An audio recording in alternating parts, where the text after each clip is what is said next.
If you know anything about hydraulics, you know that overtime, vibration, abrasion, and even heat can shorten the lifespan of hoses. And if you're not careful, you could end up with a mess on your hands. Or your face.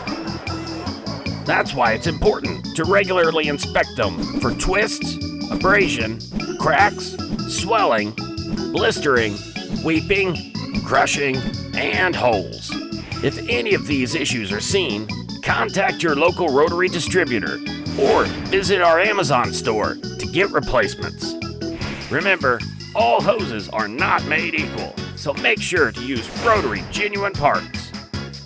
And always have your lift inspected every year by an ALI certified inspector. I'll see you next time on Shop Tips with Rotary Jack.